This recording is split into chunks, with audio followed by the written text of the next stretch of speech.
Yes, people, what's happening? Nice one for coming back to the Fuse UK. It's much appreciated as always. Bank holiday special today. We've got Ross from In the Red Corner podcast. How is everyone? Our first guest of the show, one of the most entertaining people in the whole of the BKFC UK. Here he is. Absolute, by the way, war on his debut against Kyle Cassidy. Jimmy Justice in the house. Yes, I'm looking forward to the next one. Yes, returning stronger than ever.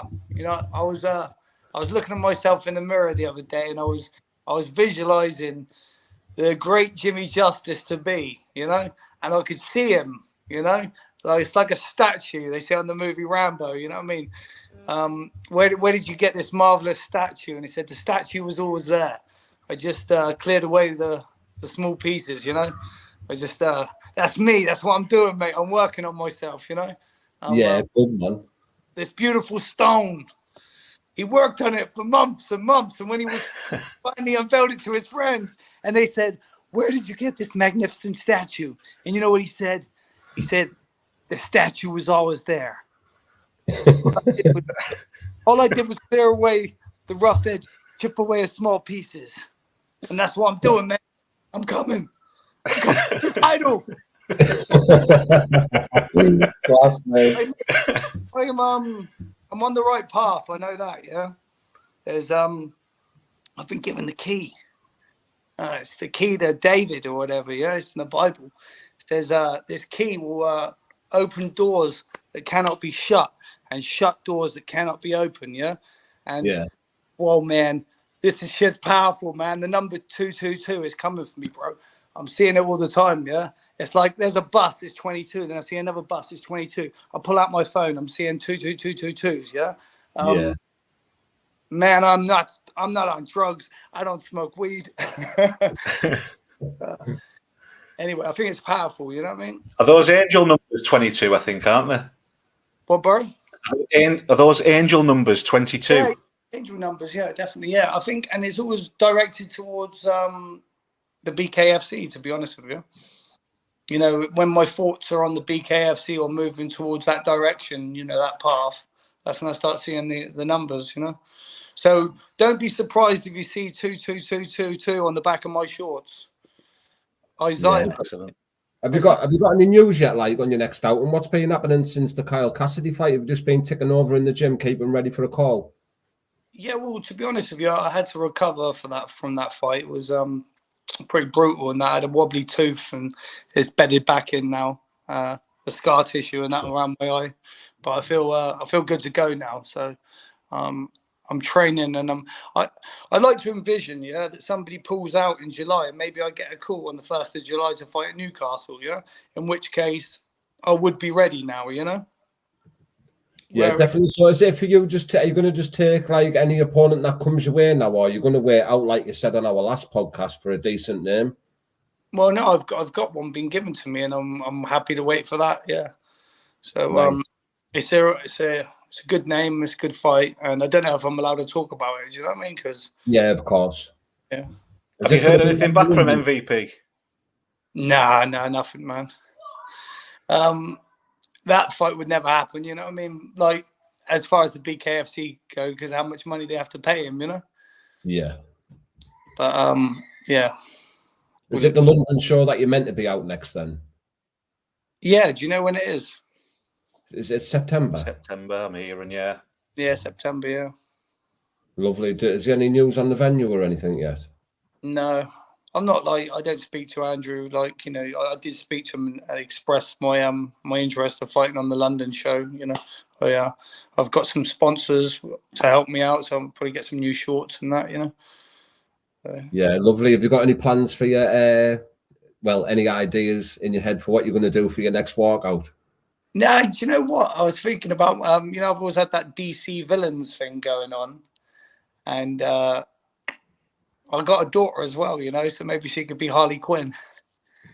So we could have Harley Quinn, the Joker, and the Riddler. Yeah, I don't know. So I've even seen that. Maybe Jimmy Justice could be Two-Face, Harvey Dent. I've never done that. I've done the Riddler, I've done the Joker. What about Harvey Dent? I could dye my hair half, and I don't know. Maybe Yeah. shorts that split right down the middle, you know? Yeah, definitely. So have you been keeping an eye on your division while you've been out and waiting for this next fight? Yeah, you know what? I'm in between two divisions really. I looked at the middleweight landscape and a couple of the fighters which I had my eye on, but they're quite high up on the card. There's Franco Tangliani, whoever, yeah. Oh, Canelo. Yeah, the Argentinian, yeah, he's a tasty fighter, you know what I mean? And his opponents, I mean, they're middleweights. I mean, that's the division I'm looking to fight at, yeah. Yeah. There's And loads. It's a stacked division as well. yeah, but what a name that would be to fight that Franco geezer. Do you know what I mean? Like, because he was high up on the card. Do you know what I mean? Yeah, Like, he's unbeaten as well, isn't he, in the BKFC now? 2-0. He had his first fight with Chazza Simmons, and then obviously his second fight with Luke Nevin. yeah. Funny actually, I said to what was his name, Chaz's mate, Dapper Laughs. I said, Yeah. "Hey, I'll get revenge for Chazza. Don't you worry about that, man." Class. No. Is that how you would like a fight? Is that the fight that you would really like in the future for that Franco? Yeah, I reckon I'll win at middleweight and then Franco. Yeah. I think your stars would mix mint as well. Yeah. No, that's a good fight. You know, I get up for that one. Yeah. I get up for them all, but I mean, you know what I mean? Like, when I think of him, you know what I mean? He's calling for a title shot. Do you know what I mean? Yeah. Yeah. That's what it is as well with the BKFC now, because it's just starting out. It's not like boxing and MMA where you have to get like fucking 20-odd fights before you're in title contention. You can have 2 or 3 wins and you're within title contention, aren't you? Yeah, Danny Christie. I mean, obviously, I think he deserved that title shot without a doubt because he, you know, in my opinion, he pretty much beat that Decker Heggie. Just, you know, so, and Decker Heggie is like, you know, notoriously tough guy. You know what I mean? Like, so that's a win. You know what I mean? Or a hell of a draw or whatever. And then, you know, so my eyes, he's had 3 bare knuckle fights. I mean, He's had 3 in the BKFC, hasn't he? He had Teddy Brazier, Darren Godfrey, and Anthony Holmes. So he's had like 4 really. Yeah, what a performance against Anthony Holmes. It was a brilliant fight, you know. And he's a fighter. I'm a fan of Danny Christie. I think he's got a chance to become the world champion if he gets the opportunity. So I'm really rooting for him, you know. Definitely. Would you say is like the most inspiring fighters to you in the BKFC? Is there any fighters that like inspire you? Yeah, Rico Franco because of his journey, and then Danny Christie because of his journey. Yeah, they're both inspiring to me. Yeah, and obviously Mike Platinum Perry. Yeah, I know you love Mike Platinum Perry. You met him as well, didn't you, in America? Was it in America? In 2016, when he was on Conor McGregor's undercard on his UFC debut. Yeah. And we talked on Instagram since then. You know, he followed me, I followed him, and you know, I've met up with him twice since when he come to London, and then I seen him in Arizona when I went to his Jake Paul fight. Yeah, it's pretty cool that night. I had the VIP pass. I said to Mike, "Oh, do you want to use it?" He's like, "No, I'm okay." Do you want to use it? It's class. So even Mike's got a good story. Nearly everybody in the bare knuckle have all got their own little journey, haven't they? They're all fighting their own demons, all trying to be better people in life. Everybody seems to have their own story that they're pushing on with in life. Yeah. Well, yeah, I've really enjoyed the training and stuff. I feel like you know, it's put me on a good path. You know, not that I was off the path. I was pretty much doing all right, you know, but I feel I've got some good energy, you know, like the fitness, you know what I mean? Like I enjoy it, you know. Yeah. What can I say? I was interested in you were doing some fasting a few weeks ago, weren't you? Yeah, that was good for mental strength. You know, I don't think it's good to lose weight, obviously, but I felt like after the fasting and that I started when I started eating bread and things like that, you know what I mean? It's just I think your body just absorbs what it can, you know, and then you end up looking a bit, shall I say, I blew up heavier than I'd been for a while. But now I can lose weight really easily. I lost 4 kilograms last week just from cutting bread out of my diet. Wow. Yeah. Crazy. What when you say fast, was it literally like starving yourself through certain hours, not even drinking water or nothing? Yeah, no, I drank water and a little squeeze of lemon, black coffee, and that's it. So it's called a water fast, and I did it for 3 days. So no food for 3 days. And Yeah, then like the I've bone broth. Then recovered with the bone broth. Yeah. I've got some friends out there who are Muslim and that, and obviously when they're fasting, they go all the way through the day without even drinking water and stuff. Oh, really? Yeah.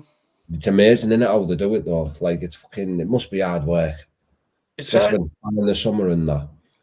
Yeah, it's really nice on your brain, because what it does, it puts you in a different like mind state. This I think it's called ketosis or whatever. And I was chilled out on the. It was I hadn't eaten for 2 days or whatever, and I was laid on my bed and I felt really relaxed and like on a different sort of vibe. Do you know what I mean? Like yeah. So I can imagine you can really connect. It's like a spiritual thing as well. When you're fasting and that, you get more. I don't know. Yeah, definitely should try it. Would you say you're a very spiritual person, Jimmy? Like, do you do much meditation and stuff? 'Cause I know, like, with you saying with the angel numbers and like just saying what you just said there. Like, would you say you're a very spiritual person? I have started to become a spiritual person. Yeah, I have. Yeah, and yeah, I've had to try doing the meditation and things like that. Not that I'm a master of it, but like when I was fasting and things like that, I felt like yeah, I feel a lot of like synchronicity and stuff, and things are going the way they should be going, and you do good and you attract good and things like that, So I'm going for now, like just to be a good, honest person, and hopefully like good things come to me, Yeah, what someone said that I did a few water fasts, did a few 7 days and a couple of 10 days, no food, just water with salt in it. Friggin' hell. Brutal. That is impressive, yeah. Did you lose much weight? Yeah, I look really good. Yeah, around the stomach. I'd like to do it again soon, actually. Just got to get in the right sort of. I can train obviously with no food as well. I could train just as hard as normally after 2 days without eating. Yeah. Yeah, so I'd like to do more than 3 days. I think I'd like to do 5 days. On a fast, do you train to like take away the hunger, to kind of take your mind off it, or? Do you know what? If you drink lots of water and that, you don't feel hungry. Yeah. Yeah, you can fill yourself up on water, can't you? Yeah, but yeah, it's a good mental thing, But and the more times you do it, the more you don't feel so like, oh, I'm looking forward to food and I can't wait to eat this and that, The last time I fasted, I kind of ate quite very healthy afterwards, I didn't binge. Yeah, because I suppose you appreciate food more, don't you, as well? Yeah. When it's there and you're just grabbing shite out the cupboard all day long and that, when you're not eating through the day and you're looking forward to that meal you're going to have later on the night or whenever you're finishing your fast, you'd appreciate it more, won't you? Yeah, because you know that whatever you're going to put in your body's going to hold on to. So like when you break fast, you break fast with the absolute best food that you can have. That's why I had like a bone broth, and it's light on the stomach as well. And then afterwards, I had like an avocado and just healthy stuff, Yeah. And then after you can start eating more normal, but sugar and all that stuff is very addictive in your brain. You don't realize it, and once you start having sugars and stuff, you start having like the choices, like you choose bread because of the sugar content, you know what I mean? Subconsciously, like that's why you're choosing bread, because it's high in sugar. But yeah, I think if you want to lose weight, stop eating bread, When were you going to camp? Sorry. Come on, mate. Come on, Ross. I was just going to say, when will you start camp then? I'd say July, isn't it? July. Yeah. But How did your hands hold out after the Cassidy fight? pardon? How did your hands hold out after the Cassidy fight? My hands was fine. You know, I had a hand injury, like sort of in the build up to the fight, and I didn't. You know, I actually went back. I went to become left-handed. I used to be an orthodox, and I started hitting the bag left-handed, thinking that I went into that Cassidy fight basically believing that I only had one good hand. You know. Yeah. And it turns out that I now favour the left cross. You know what I mean? Like. Yeah. So. And the people that have held pads for me and that, even though I'm comfortable boxing orthodox as well, tell me that my left hand's better, you know.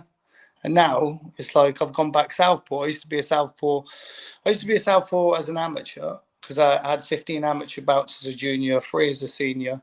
I was a southpaw throughout my amateur boxing, and when I got into unlicensed boxing and MMA and all that, the people that I did training with, that they converted me to be right-handed.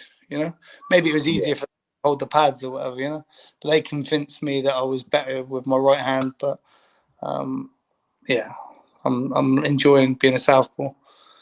But I might switch for my next fight. You know, protect that eye. Forget the southpaw. You're going orthodox for this fight. Power rock. Yeah, it's good. All right, guys. It's been a pleasure talking to you. But I feel like Jimmy Justice has to go now. No, yeah, I really appreciate you coming on, brother. It's much appreciated. Anything else? I want to thank these guys. They're called Mental Joe Apparel. Yeah, you can check out their website on mentaljoe.com. Now, I met these guys in Arizona, and they're sending me a package soon. But they're actually getting into the combat sports world, like Brazilian Jiu-Jitsu, and they got rash guards and stuff like that. And there's a design that I liked. There's a couple of designs that I like, and they'll be in the package. There's one that says it's like a samurai holding a little flower, and it says it's better to be a warrior in a garden than a garden in a war or something like that. You know, you must have heard that one, yeah? Yeah. I thought that's pretty cool. And I like the Into the Storm with the buffalo and the sort of the energy, you know. Yeah, so that's what they've got, the Into the Storm rash guards and that. So I might even wear the Into the Storm shorts in the fight, you know. I may well. Yeah, because you get to see some of these guys, don't you, wearing the sort of MMA style shorts and that. Not everyone has boxing style shorts. And yeah, I've been watching more BKFC fights, and I see Rob the Beast Cunningham get away with some like sort of MMA clinch, you know, like, and I think, yeah, you know, I'll be good at doing some of that, you know.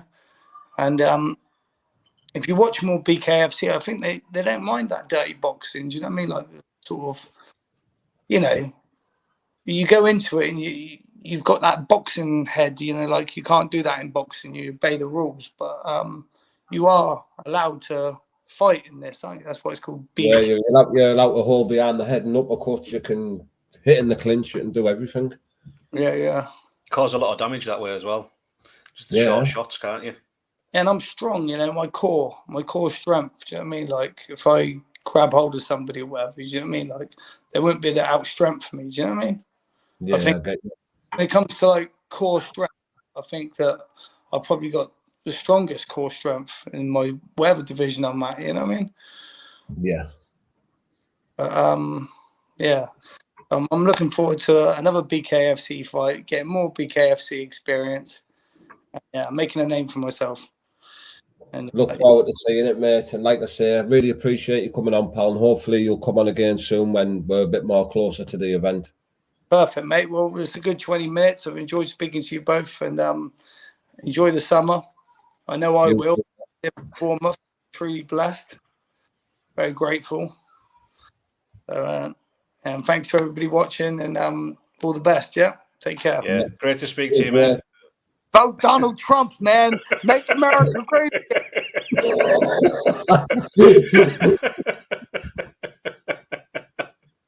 He's fucking quality, isn't he, mate? Yeah, it's brilliant. What a guy. Is And that that- fight against Carl Cassidy. Oh, Unbelievable mate, war, wasn't yeah, it? that was Jimmy Miller, mate. The Source Network, and they're asking if it was Jimmy Miller. I think that's Kyle Cassidy's relation, the Source Network. I'm sure it is, if I remember rightly from the comments last time. Yeah, I've actually got Kyle Cassidy on my show tomorrow night as well, so tune in for that. Have you got him on tonight, did you say? No, tomorrow night. It was supposed to be tonight, but I messed up. Just sending this link out 2 minutes. Yeah. Yeah, it was supposed to be tonight, but I messed up. And I put it in my diary for tomorrow, so... yeah, Kyle Cassidy. Be about 8:30 tomorrow night. 2 seconds. Copy. It's a star-studded lineup for you on here tonight as well, isn't it? I've got a few good people on tonight. Well, everybody's good, but you know what I mean. Yeah, yeah. We'll get Jake Lindsay on next.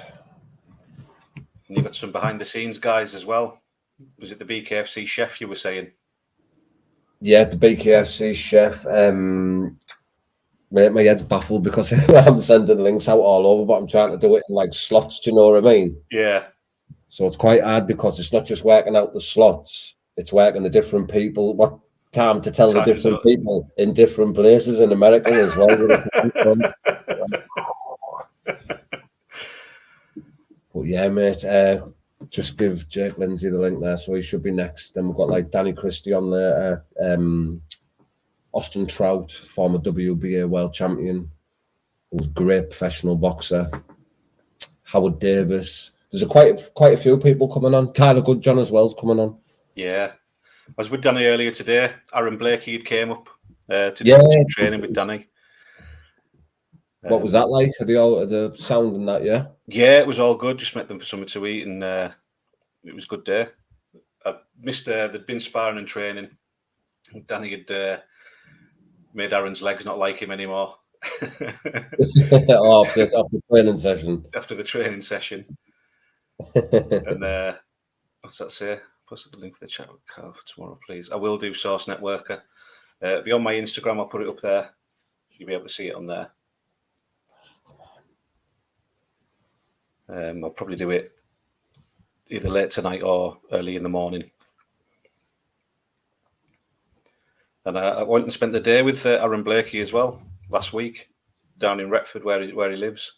I'm excited to see Aaron Blakey coming back out, to be honest. No, yeah, me too. He's exciting, isn't he? He is, and he looks in incredible shape. I know he's just like it was his first session back from like 3 weeks off. He'd been to Dubai and things like that. But tell you what, man, he doesn't have hit hard, and his movement's brilliant as well. 2 seconds, mate. I'm just trying to sort some of it. So I'll be putting that video out as well at some point. The day that I spent down with Blakey, it was a class day, like you say, really nice lad. You had him on the podcast last night, didn't you? Who's that? Aaron Blakey, mate. Yeah, he had him on last night. He's fucking top lad as well, mate. Yeah. You know what I mean? He started his own YouTube channel as well, Strong Mindset 1111. I'm sure. I thought that was him.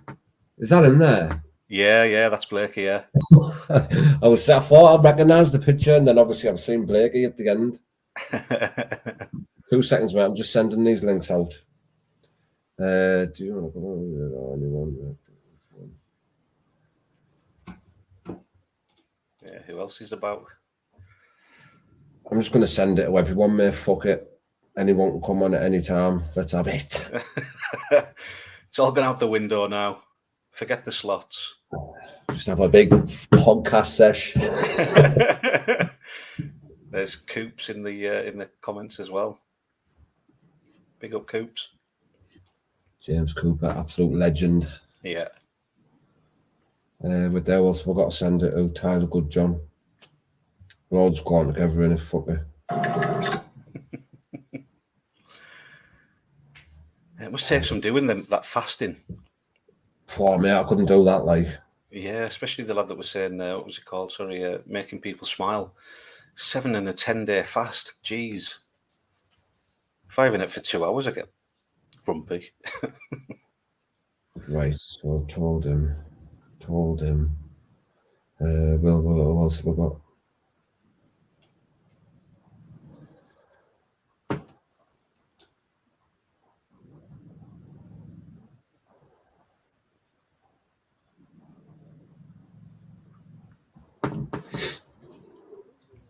Sweet.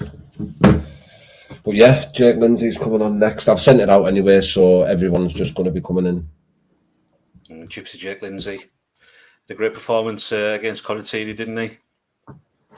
Yeah, mate, it was a good fight, mate. Very good fight. That was Crystal Palace, wasn't it?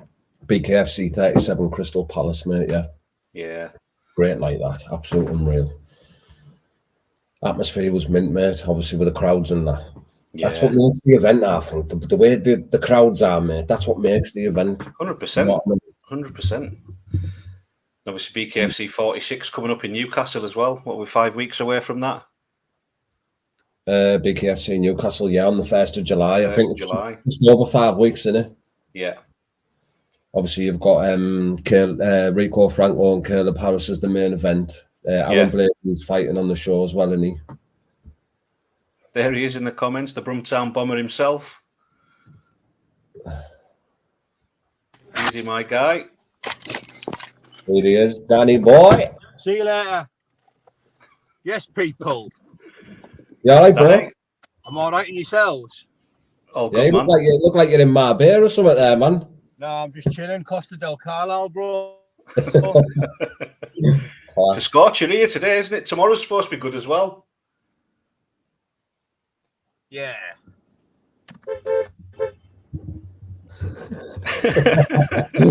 Yes, there's no one there. Yeah, everyone's just coming on now, mate. Fucking Connor's going to come in. They're coming on now, mate. Just had Jimmy Justice on. What have you been up to, like, mate? I like Jimmy. No, mate, I'm just chilling like a villain. Hello. Not a lot, mate. I've just dropped all the bands off. Ah, right.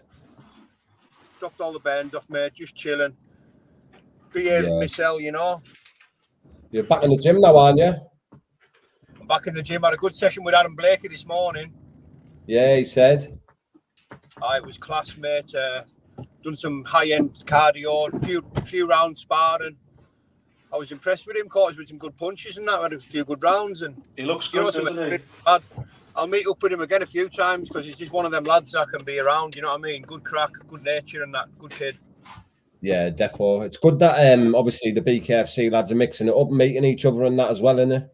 Yeah, of course. Listen, we can all help each other. Do you know what I mean? It's as simple as that.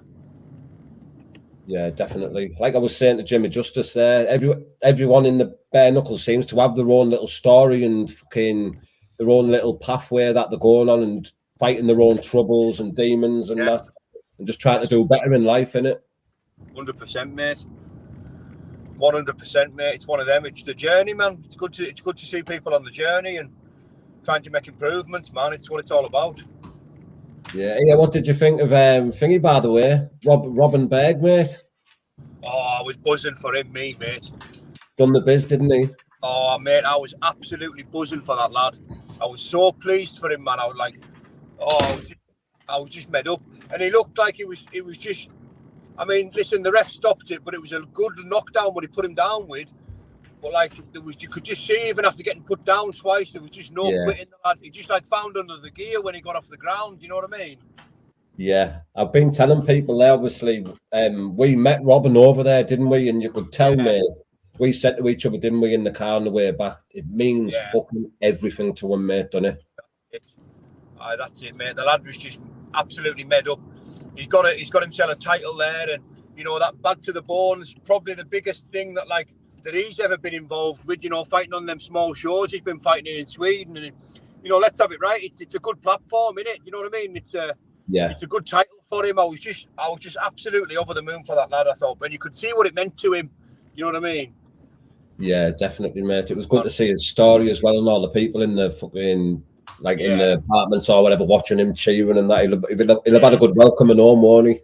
Yeah, 100%, mate, and he deserves it. You know what I mean? I hope he's made up. I hope he just enjoys the victory and gets back into the gym and that, because he's got a lot to offer, that lad. You know what I mean? You can see he's a hard lad. He's tough and he's a southpaw and he can bang. You know what I mean? He'll cause problems for people. I'd love to see him in the BKFC. Is this the lad that you met in Sweden then? Yeah. Yeah, this is the lad we met in Sweden. Great lad. Jake Lindsay here. Yes, Jake, lad, what's happening with the birth? What's up, big dog? How's it going? Man, I'm sweating. Yeah, I can hear you good. Can you hear me? Yeah, good, mate. Good. Dude, you caught me mid-sprint. I'm sweaty as shit. I'm sweaty as shit right now. How you been doing, man? You been working out? You been lifting? Who, me or Danny? No, you. You looking swole. Me? Yeah. Don't get them off ice pop, mate. Yeah, look at them. Nearly the size of a mountain. You don't get them with a Kinder Surprise, do you? What's the crack like, Jake? Have you got any fight news coming up? Man, yes and no. I've been getting different fight news about every week, so I don't have anything solid to give you, but I was supposed to fight Gogo for the belt June 16th in Wichita, which is in my home state. And then they switched it to New Mexico, and then the show didn't happen, so I have no idea at this point. Right. What was that meant to be, obviously, for the interim title? Yeah, for the 65 title, me and Gogo. So hasn't it been no news all about you fighting? Nope. It's been dry out here, man. It's been dry, but I've been staying busy. A lot of sparring. I'm in great shape. I mean, look at these fucking guns, huh? Look at them. Feel them. Nearly the size of a mountain. No, but you know what BKFC is, man? I'm staying ready because, for all I know, when I get home tonight, they're saying, hey, you're going to fight in 3 weeks. So you got to stay in shape. Got to stay ready. So it's a bit frustrating because I like to have a goal. You know what I mean? I like to have a goal to chase and all that, but I don't have a problem staying motivated. I train at a public gym like 90% of the time. I train by myself, so I can handle the time off. I'm not like some fighters, they get that time off and they get all fat and drink. Not me. I'm staying ready to roll. Yeah, good, mate. And obviously, I'm going to ask, mate, coming from the UK, but do you think you'll ever have that rematch with Connor? Sure. I'll fight him tomorrow. I'm so goddamn bored. I'll fight anybody at this point. Yeah, I'd love the rematch, Connor, man. But he'd have to fly here this time. He'd have to fly here. I'm not flying. I'm not really scared of anything, but the things I'm scared of are like stupid things, like planes. I don't like planes because you're not in like control. You know what I mean? Like I have no control over the situation. So that we got a little turbulence on that plane right over the ocean. I started getting scared, boy. Yeah, we've got Tyler Goodjohn jumping in here as well. Got a proper podcast party here. There we go. Yes, hey. Tyler, man. What's that, guys? Yes, Tyler. Come on, Tyler.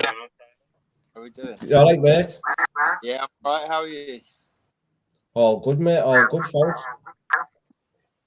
Tops off, Miami weather. It's all good. Well, you what, Jake? You're in Miami. What? Are you in Miami? Fuck no, I'm not in Miami. I wish. I'm in Kansas. I'm in the middle. What's the weather like there? Dude, it's fucking hot. It's like 115 with the heat index. Kansas weather is like a woman's attitude. You just don't ever really know. It's bipolar. So, for example, yesterday in the morning it was 95, and then at 7 at night it was like 40 and raining, and then the next day it was 90 again. So you never really know. It might snow tomorrow. I have no idea. Yeah. What's the weather like where you are, Tyler? It's beautiful all the time. And it may rain a bit, but then it dries up after about an hour. It's hot. It's probably about 31, 32 for us English people back home. All red hot, that, isn't it? How are you healing up, Tyler? Yeah, I'm getting there. The old scar tissue on my face. I'm looking like Chucky. I'm looking like the Chucky doll. Yeah. Right now.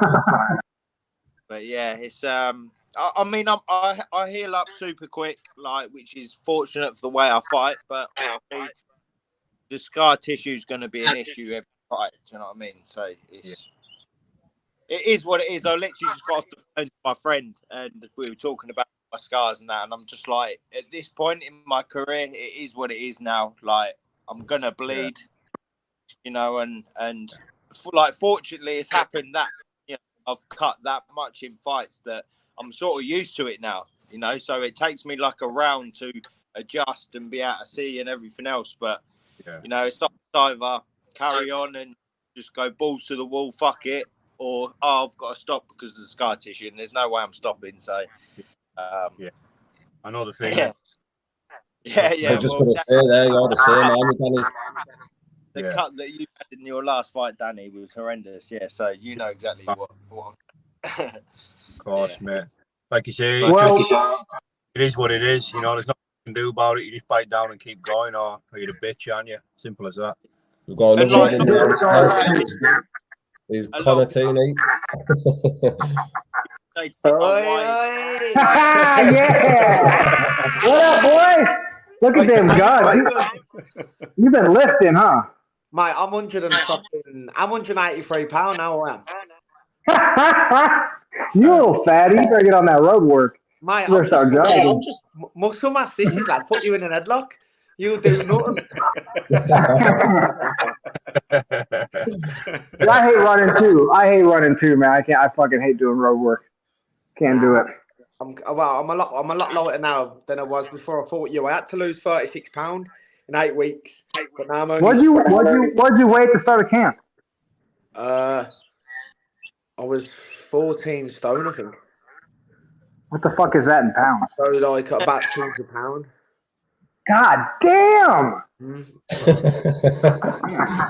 That's what, man. I got tired. I got tired to read. Man, the highest I've ever been was 205 one time, and it was so bad I would get tired walking upstairs.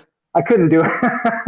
You know, like it was one of my second pro fight, and then after that I got injured, and dude, I was eating like a fucking 12th grade pothead. I was eating like boxes of Pop-Tarts and pizza just all day. And then I was walking up like 3 flights of stairs and I couldn't breathe. I'm like, okay, I got to calm down. I got to relax. Mine's different to that. It's just fucking on the beer every weekend. But I'm a different man now, Jake. I'm coming for the rematch. Good. God, if I ever fucking fight again. Yeah. You know, we'll see. You're not fighting Go-Go for the bout then? Oh, no, they keep switching the dates. You know, it was supposed to be June 16th and then a different date and then a different date. So who knows at this point? Yeah. Yeah. That's all I'm waiting for. Yeah, I'll bang him out and then fucking you can fly over here. We can do it. I'll be honest with you, I've got to fight first. I've spoke to Dave. Hopefully I'll be over in America in August. I need a big win. And then hopefully we settle my rematch. Yeah, I thought they'd do you and Caleb, honestly. I thought that's a fight they should have done. That's what I thought they were going to do, to be fair. But I want that Carlos Trinidad snake now to beat Brito. So yeah, I asked Dave. I asked Dave for him, to be fair. So we'll see what happens. That'd be a good fight.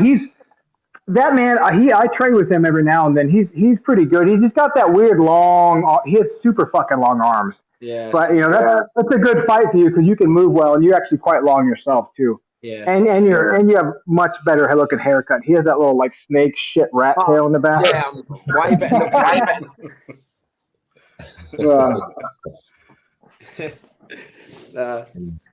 So when you say that was August for yourself, Connor? I think so. Yeah. I'm supposed to have a glove fight on the 1st of July in Dublin.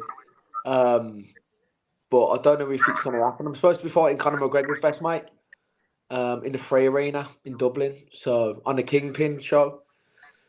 But obviously, just don't know if that's going to come through at the moment.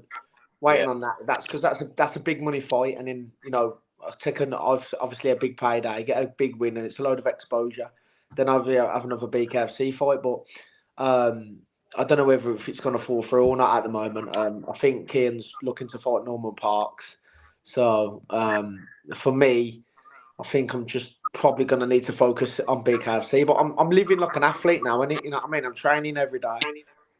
I'm living like a proper athlete, and that's how I should have been living before. I let myself down, so just like I say, I just can't wait to come back into BKFC. I don't want the rematch with Jake straight away because obviously Jake deserves the world title. He beat me, so for me now, I just need a fucking good win. I need to come back and get a good win against against a good opponent. So once I get that, then obviously, hopefully Jake's got the belt and we can do it in Manhattan and Kansas.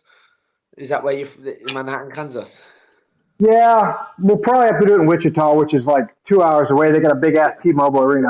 But close enough. Yeah. Close enough.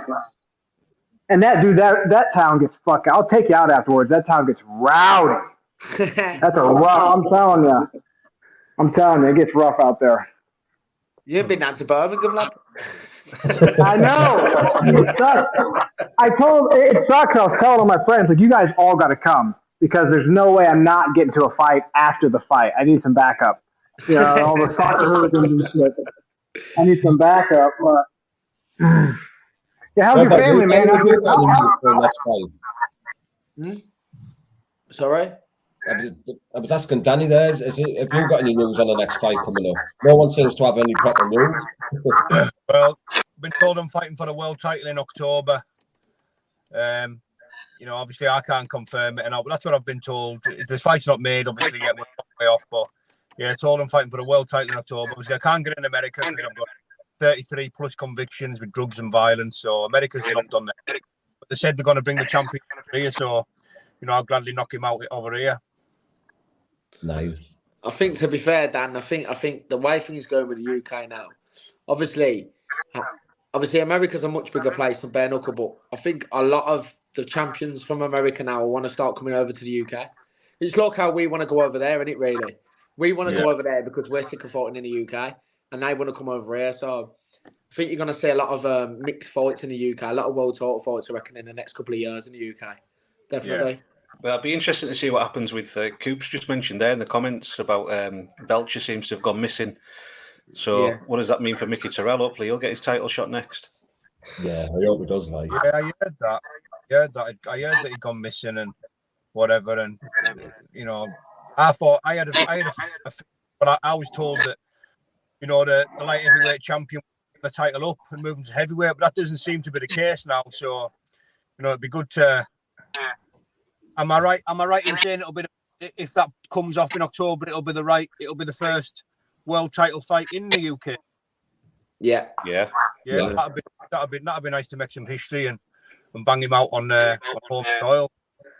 Yeah, I'm telling you, it's fun, baby. It's fun. I'll tell you. Loves it, doesn't he, Jay? Conor Dobbins back there, fighting back at his ass. The rematch. I gotta get out of here. I gotta move this out of this room and get kicked out. I think we'll probably find a lot more Europeans coming over to the BKFC UK as well, won't we? Yeah, probably. Yeah. Hey, what's up, man? From BKFC Europe. That's Yeah.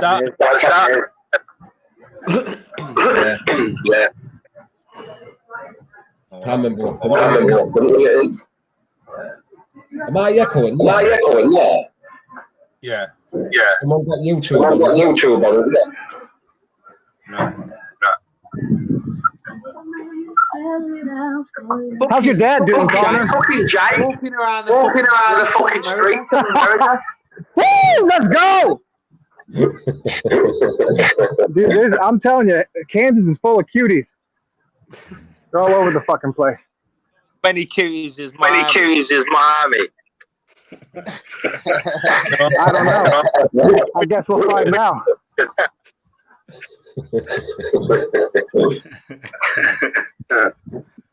All the mamacitas over there. Those Miami women are probably fucking spicy, aren't they?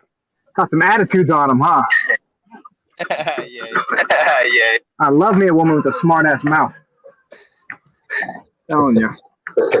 How's your old man, Connor? How's your dad doing? Yeah, he's good, man. Awesome. Jack got to meet you when he was fucking paralytic. What's that? My old man was lagging on the bear. Oh, yeah. Dude, I'm impressed. He had, what, 9 kids? 16. It was 16. God damn, man. Like, I was reading the other day, I thought about your dad because I was reading about that there's like a population problem, like people aren't having enough kids. I'm like, just clone Connor's dad. And he'll take care of that shit. Hello.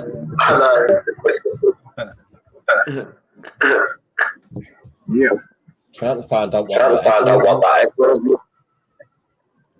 Yeah, it's irritating, man.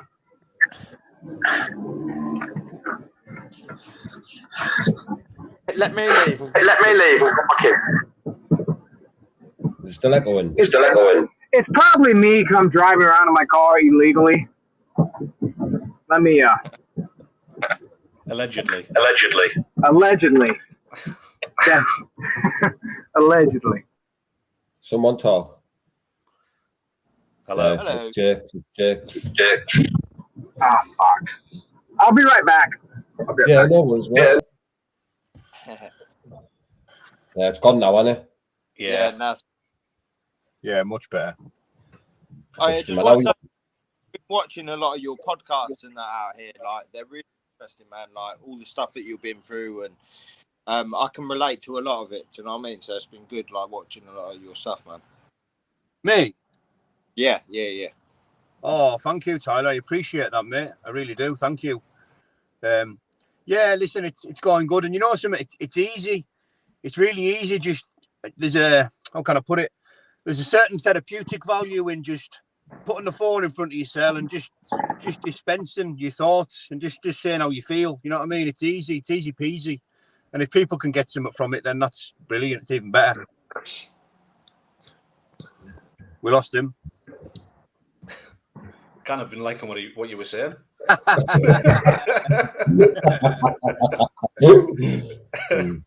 might have to put my sunglasses on for Connor's teeth. got the best teeth from BKFC, I swear. Can you hear us, Tyler? Yeah, you can hear me. Yeah, sound, mate. You're on that dial-up connection in Miami. That again, sorry. You're on that dial-up connection in Miami, yeah. Yeah, no, I was just saying, Danny. I watched like a lot of your podcasts that you've done with like James English and all the other ones you've done and that, and it's just like I say, it's really, really interesting. I've been watching like a lot of things on addiction and stuff like that. I feel like obviously with like fighters, like the mental health that us fighters go through and that, I'm just trying to learn from other people, and it's very relevant, the things you say, you know, so it's interesting. Yeah, man. Honestly, I do. I really appreciate that. I do, mate, and it's right in it. I think unless you've done it and that. Listen, mental health. It's everywhere. We all suffer from it from one degree to another. But like, see the highs that you get from fighting. Doesn't matter win or lose. Like, look at that fight you were in, mate. You must have been pleased with yourself. The fight you were in, you know, regardless of that decision, mate. I'll give it to you by a round, whatever that's worth. But to have a fight like that and to go to war like that for 10 minutes, nothing can really mimic or replicate the feeling that it gives you. And then obviously you've got to go home and you've got this crash to deal with. And, you know, I often wonder how it's going to be when I'm not fighting anymore. You know, like, what am I going to do to chase that high? You know what I mean? Like, what am I going to do with myself to replace that feeling? What only fighting has been able to give me so far? You know what I mean? It's a bit of a worry when I put it in terms like that. But you know, we'll have to find something more. Me, as long as I don't go back on the packet and I stay clean and healthy, you know, that's the main thing. But it's definitely a concern, because even when you're in a camp and you've got that date and you've got that goal, it's like the drive that it gives you. You know, camps are really enjoyable, aren't they? And when you get, I think a fight only makes up about 0.1% of it. You know, camps are the mental. I enjoy the mental side. My body doesn't like camps, and I'll be honest, my body hates fucking camps. But like, it's the whole workup, the whole build-up, the whole process, the progress. You know, the schedule, the plan. You know, there's always something going on when you're fighting, isn't there? You know, I often wonder how I'm going to be when I have to walk away, and that time won't be. It's not too far away. You know, my body's telling us I should walk away now, but I'm just not getting myself in a position for a world title. I'm walking away because I'll kick myself for years. Do you know what I mean? So what will be, mate. I was going to say, I hate camp powder. Yeah. Some people do actually. One thing I'll say about like training camp, like that's when I'm at my happiest. Like when I'm training, I've got purpose, I've got focus. I'm on the straight and narrow. I'm not drinking, I'm not smoking, I'm not trying to shag everything. Like actually, my real fight starts after a fight. Like the last couple of weeks since my fight, like the last week especially, I've really dipped. I've started smoking again. I've been out drinking and stuff like that, and it's just like I'm chasing something that I'm not going to get. This is where the fight really starts for me, when I'm not training, which sounds, you know. But if you're a fighter, I think you can, you know, you can feel that. Do you know what I mean? Yeah, 100%. To be fair, like for the first time now, I'm starting to live like an athlete. It's the old what goes up must come down. Do you know what I mean? It doesn't just go down. It doesn't just go down to where you were. It goes way down to what your levels were long before you started. Yeah. What were you saying there, Connor? I said, like, the camp thing, I think I'll enjoy more now that I'm active in the gym. I think the problem is for me, I was being a fucking pisshead and a layabout. I was undefeated for 4 years, so I was picking up wins, being complacent. And what happened when I fought Lindsay was I jumped into camp. After the Joe Armour fight at Wembley, I was in the gym 3 times in the space of 6 months. It was a joke. I put a lot of weight on. I had to lose 36 pounds. And I spent a lot of my camp on like 1,100 calories a day trying to lose weight, killing myself. And I didn't enjoy it. But now I'm training actively. You know, I've got no fight lined up. I'm training every day. And I think now that I'm going to start to enjoy my camps because I'm healthy and I'm fit and I've got a good mindset, like I'm positive. Yeah, 1,000,000%. It doesn't just end up being like a fat camp then, where you've just got to concentrate on losing weight. You can concentrate more on your boxing. That's it, man. And like I say, actually enjoying your training, which, you know, in turn makes you train better. Yeah, definitely.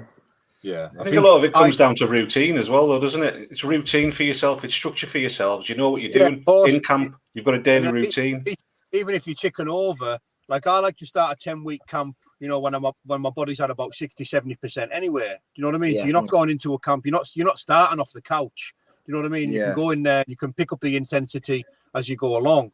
But just, you know, to start off the couch and to start from zero, you know, you're not giving yourself the best chance. Do you know what I mean? If you are taking the piss out of yourself and treating your body like it's your enemy, then, you know, you're going to find it hard in that first month of camp. You know what I mean? You just make things a whole lot easier for yourself. You know, going in there, it's even 60%, even 50%. But when you go in there at zero, you really are pissing in the wind. Yeah, the problem as well is like BKFC is paying decent money now. And Simon sat down to my coach and he went, "You're taking the fucking piss, mate." He went, "You've done 6 months not in the gym." He went, "You could have had 2 fights in that time." He's like, "Think of every payday you pick up on that." You know what I mean? You could be getting a mortgage in the next 2 years if you keep on a straight and narrow and you train it. And you know what? It didn't really hit home. Obviously, the reality had to hit me to lose that fight. The last time I lost a fight was in BKB, and I never lost again after that. You know what I mean? So, but then in my last year, I think after the Jeremiah Riggs fight, sort of got to me head a bit, you know, like blowing up and stuff and getting popular and everyone blowing smoke up my arse to the point where I didn't think I had to fucking train and push myself. I didn't train like a challenger. I always trained like I was just going to win anyway. And so it's nice to have had a fucking wake up call to be fair. Like I'm glad Jake beat me because he's made me like change the way I live. You learn from losses. Yeah, I agree with that. No, I'm just saying, I totally agree with what Connor said there. Like, even for me, like when I first went over to America, and like you say, people are blowing hot air up your ass, and you think you're something that you're not. You don't train properly, you can get away with doing things half-hearted, and yeah, sometimes you do just need something to happen to be like, do you know what? I'm not a superhero. I have to just, I have to get my nut down and do this properly if I want to get anything out of it. So, yeah, no, I agree. I do agree with that. Yeah. Yeah. It's good though. It's good. It's good. Yeah. Go on, Connor. I was going to say it's good that obviously all of us like top level fighters now in BKFC. It's nice that they've integrated. You know what I mean? And the UK fighters are getting a platform now. And it's nice to see BKFC in the UK, and we're all realising that, with the way things are going, especially with the way BKFC is blowing up, we've all got massive fucking opportunities on the horizon now. So if we all get our heads down and that, you're gonna get the big fights, you'll get the big paydays, and they just keep coming. You've got to be a character as well. You know what I mean? They like characters. I don't care what you say. There's certain people in BKFCs. Yeah, you're punching people's heads up and that, mate. But you got the personality of a fucking toenail. You ain't going nowhere fast. Do you know what I mean? It's true. You've got to be a character. You've got to have something about you. Yeah, you have. Yeah, that's facts. You've got to sell yourself. You got in BKFC, mate. I know from personally, I know that they are not interested in someone who's like, mate. Look at the fighters they've let go, like Alves and stuff, because they just didn't sell themselves. They want fighters who are just constantly controversial and, you know what I mean, or doing something or inspiring someone. You know what I mean? Someone in the limelight. But don't want fighters that are just boring. They don't care if you're winning fights. You have to, it's a hard game, man, because you've got to be. When I fought Lindsay, I was fucking almost stroking his fucking cock and balls from the old camp, man, giving him too much reputation and respect. And yeah, honestly, the old kind of senior, mate, when I was fighting Jamal and that, I was giving it stick every day, man, and they loved it. And then when I fought fucking Almore, I was giving him stick and everyone loved it. And then I fought fucking Jake, and I kept fucking sucking him off. Mate, I was trying to be a fucking hard fight. And I look back and I think, what a fucking wanker, man. I just give it away to him, really, didn't I? You know what I mean?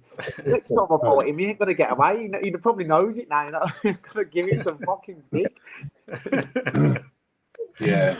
I've been kind of waiting for someone to start talking shit with me, you know what I mean? I'm not really one for starting it, and but listen, I can talk shit with the best of them, you know what I mean? And I think this world title fight might just bring out that side of us because, as we know, he's got plenty to say and that, and if he even tries smacking us or putting an orange in my mouth at the weigh-in, you know what I mean? I'll just swing it down by his eyelids there. I will say one thing though, like us, like the British banter, like English banter, the Americans don't touch it. They do touch it. So we've definitely got one up on them on that because like when they talk shit, mate, we just kill them. Like they've got shit trash talk, haven't they? They've got terrible trash talk, mate. Bad. Yeah. It's shit. It's like proper, like some of their talk, their fucking dissing and that. It's like some off a fucking movie or something in it, like proper lines and that. Do you know what though? It's all like that chat. Charles Sonnen. Charles Sonnen. Mate, his trash talk was terrible and I loved him. It was fucking shit. Yeah. Like it was boring. I used to think that ain't funny, mate. Like that ain't really ain't funny. But our humour's different, ain't it? Well, like, we're really deep and dark with our humour. Like I'll just be like, oh, your uncle's an aunts and that. And I'll be like, whoa, you can't say that. You know what I mean? Conor McGregor, he was like Councillor State crap, wasn't he? Yeah. Conor McGregor, the way he went on. Just needs to be ruthless, mate. You've got to be ruthless. Like, they don't. That's the thing. They've got. When you look at like the trash talkers in England, like Darren Till, Paddy the Baddy, Conor McGregor, and people like that, they had ruthless fucking banter. Do you know what I mean? So people are like, it's good trash talking, mate. But some of the Americans, their trash talk's fucking. Start doing like little raps and that on the table, and they don't even rhyme. I was laughing at you yesterday, Connor, when you done something on Instagram and said, "I'll get you fucking granddad in a headlock." And what? Right, I just have these mad things. I just come out the gym. I'm like, I'll smack someone's hand now. I will. Yeah, man. Fucking block this. What's the weather like over there, boys? Anyway, well, the weather's good back home, yeah. Oh, Costa del Carlisle up here, mate. It's red hot. It's nice one. Yeah, we have like 15, 16 degrees, mate. We're all out with the fucking carrot oil on and everything. Yeah. Yeah, it's fucking boiling up right on the council estate, man. All I can smell is fucking weed and Frosty Jacks. Fucking barbecues. Little £5 disposable ones in the gardens. Yeah. UB40 on blast. Fucking right. I love it, man. It's class, man. Oh, fucking hell. Listen, anyway, lads, I'm going to shoot. I'm fucking had a heavy weekend. I want to go sleep. Yeah, no worries, mate. Nice one for coming on, bro. Ciao, mate. Bye-bye. You know. Will you get yourself back into training now then, Tyler? Yeah, I'm going to have some time off. Yeah, to be honest, I've done like a few sessions last week. Just sort of like looking over nothing. My right hand's still a little bit swollen. My right knuckle's still swollen, so I might have to go get that looked at. But yeah, I've been doing like a bit of running and just to be honest, mate, just trying to keep on the straight and narrow. Like I say, is the biggest thing for me. I'm very especially out here in Miami. There's a lot of temptation, so I just need to try and keep on the straight and narrow. Like Connor said as well, like keeping that like where I'm in shape, keeping my fitness, and then when a fight does come up, I can I'm not out of shape. I can get straight back into training, enjoy the training. Like my last camp, I did generally enjoy it because I went into it fit. I went into it with a low weight, and I could sort of concentrate on other things then. So, I'm going to be training tonight. Just go and do a little bit of running tonight. Yeah, man. What sort of cut do you do on average? So I walk around about 175, and that's pretty in shape. Do you know what I mean? So I usually cut like 10 pounds the night before. Just water weight. But yeah, I then go up to about 170 pounds on fight night. So I'm quite big for a 155er. But I mean, before the James Lilly fight, I had 15 months off with a shoulder surgery, and I didn't train, and I was just sat on the couch smoking weed and eating ice cream. I went up to, when I come out here to Miami in the summer, I come out 195 pounds, and I had to lose 40 pounds in like 10, 11 weeks, and it was just fucking shit, man. It just like I said, it turns into a fucking fat camp, doesn't it? Where you just try to lose your weight more than concentrate on on your boxing, like getting your boxing better, really. But yeah, I'm just just gonna stay training, and like I say, obviously I want the Soto rematch, which I think makes sense. In everyone's team, really. I don't think there's a bigger fight out there for Soto. And after the back of that, I think why wouldn't you want a rematch? It was fight of the night, one of the fight of the year's contender. Let's go and have another one, and then if that's a good fight, let's have a third fight. Like that's how I look at it. But the thing with Soto as well, he's not going to get obviously a title shot anytime soon, is he? Because Palomino's fighting Lilly, and the win that he got was sort of controversial, with everybody saying that you won the fight. So in his own mind, he probably will want to do that fight again to get the win, or proper win. Do you know what I mean? I would have thought so. Being a fighter, he can't be happy. I mean, you've only got to look on the BKFC Instagram after the fight. Everyone was like, Rob. Like, he can't be happy with that. Like, I've even messaged him and said, look, I've took the loss like a man because I have to at the end of the day.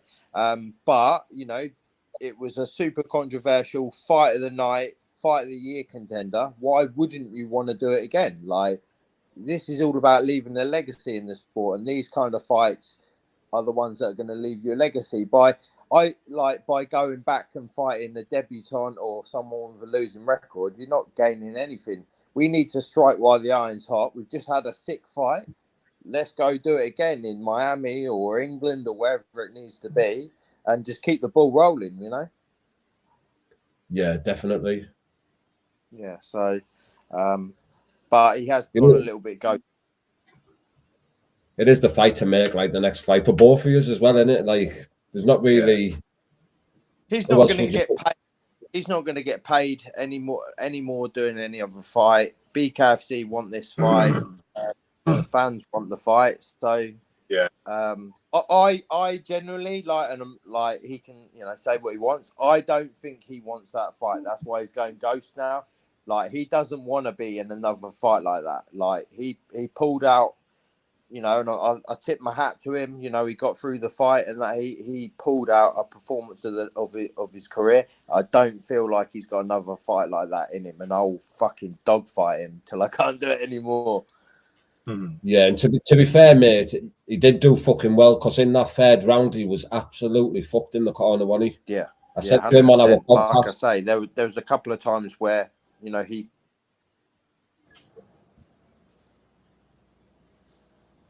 Very what? What did you do? Danny, are you still 91 kilogram belt? Oh. Can you hear us? You there, Danny? I'm here. It's a question there saying, are you still 91 kilos post belt? 88.1 this morning. It is. Sorry about that. Every few minutes I got to reset, I think. Yes, no news, mate. But yeah, no, yeah. Well, like I was saying, I feel like that's the biggest fight. I'd love to do it again. And like I say, if it's a really good fight, let's do it a third time. Yeah, should do it in the UK the second time. Yeah. I'd I'm love to watch that fight back. Just as a fan, I'd just love to watch it back. Not only because I think you deserve it, but also because I don't think I'll be the only fan that would love to see that fight again. You know what I mean? It was one of them fights where it could have went either way. I don't think I was being biased when I give it to you by a round. I had it neck and neck going into the last round. These things happen. Do you know what I mean? But that's why you get reruns. That's why you get rematches. Do you know what I mean? Exactly. Yeah. If it was if it wasn't a great fight, I'd be like, right, okay, we perhaps could go and do something else with our careers, other fights. But it was such a great fight. Why not do it again? Like, it makes perfect sense. Yeah. Regardless of what you think of the decision, like it was. That fight elevated both of you because of the type of fight it was. So surely, again, it can only elevate you more. You're going to get more of the same. Do you know what I mean? Without a doubt, in my eyes, you're going to get more of the same. But like I say, I think he'll have been super pleased with himself that he got through them last two rounds in the condition that he was clearly in at the end of the third, because he did pull it out the bag. You know what I mean? Given the condition he was in, and I was just, I had to tip my hat to him for keeping on fighting the way he did, because for all he was tired, it didn't overly reflect in his performance, even though it was clear that he was tired. Yeah. No, yeah. No, there must have been no worse feeling than that, though. Go on, mate. Say again, sorry. I was going to say that there must be no worse feeling than that, being in a bare knuckle fight, third round, and being absolutely pagged. Like tired. Must be a bad feeling, that. Yeah, he really got through it. He bit down on his gum shield because he had to. I was there in front of him the whole time. So, yeah, like, I have total respect for Tony. And to be honest, we're good dancing partners for each other. Like, sometimes you just find people in your career. I had it as a professional boxer. I fought a guy 3 times. We had a trilogy. What an amazing memory. We're like really good friends now. Really good friends. What great memories we have. We had a trilogy together. Not many people get to say that in their career. So we've definitely found a good dancing partner with each other. So let's go out there and leave a legacy. A nice little trilogy. I'll be for it. Yeah, class, mate. Yeah, definitely, 100%. But yeah, we'll You're going to be helping Palomino for his fight against Lily then? Yes, I've been in the gym a lot. Obviously, seen him training and that. Obviously, I can't spar because my face is all a bit battered still. But I've been there training with him. He actually started his camp when I was training for my fight. So we done strength and conditioning together, and we're always in the gym and that together, and sort of passing each other by and things like that. So, and to be honest, not just saying it because he's a good friend of mine, but I watched him spar like about a month ago, so we're still a little bit out against an unbeaten Southpaw kid because he was getting ready for the Trout fight at the time, and he looked good, man. Palomino's a clever fighter, man. He's very, very clever. I know that because obviously I fought him, and his footwork and the punches that he picks, he's super clever. He doesn't perhaps get the credit he deserves with that. I think this fight with James Lilly is a great fight. And James is super technical, but I just Palomino's clever, man. He finds a way to win. He does what he has to do. He's very clever of his experience, which is great for me because he's obviously in the gym telling me a lot of stuff as well. Although I can't really say a lot, I like to come forward and have a fight. A win's a win at the end of the day, and he always seems, finds a way to win, which is a mark of a great fighter, isn't it? Yeah, 100%. I don't, like you say, obviously he gets plenty of credit and respect, and in my eyes, is the pound for pound number one. But I don't think it gets the credit that he actually deserves for, like you say, his skill set, his shot selection, and his positioning. He's just like nothing I've ever seen in the BKFC before. That this skill set seems to be, quite a few steps above everyone else's. Especially in that division. He just seems untouchable at the minute, and I think it's going to take, one hell of a fighter to beat him. I've never met Palomino. I will be rooting for James Lilly, but it seems it's a good fight, but it's a hard fight for James Lilly. Yeah, definitely. He doesn't waste nothing, does he, Louis Palomino? No. I'd love to see James Lilly take that title. I really would, and like I say, I'll be rooting for. But we'll see. Yeah, it's a great fight. I think it'll be a very technical fight. Like I say, James has got great footwork, great shot selection. I think it's going to be a technical fight, and I don't think it's going to be a walkover by any means. For Palomino, but like I say, he just seems to find the way to win every time, and he proves he's the champion by that. Yeah, definitely. Yeah, absolutely.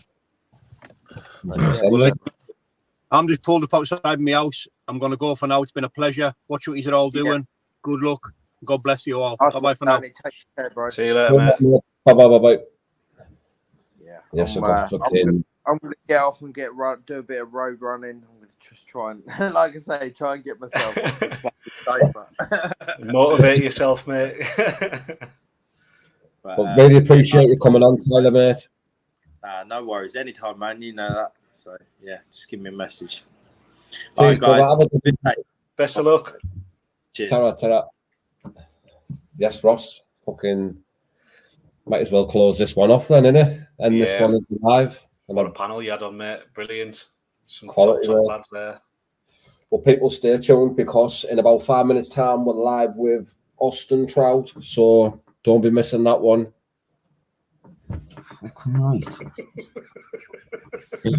Right, people, really appreciate everybody who's tuned in there. If you haven't subscribed to my channel, please do it now. There's 40 people, 38 now, in the live. We're close to 10,000. Every subscriber counts and means a lot. And I'm close to 1,000 on mine, so once you've subscribed to Lou, go subscribe to mine. In the Red Corner Podcast, get him over that 1,000 so he can get his channel monetized. Head over there now, in the Red Corner Podcast, ITRK. Get them pals $150 million, man. 50 G's, baby. Right, people. See you later. See you later. Ta-ra, mate. Ta-ra.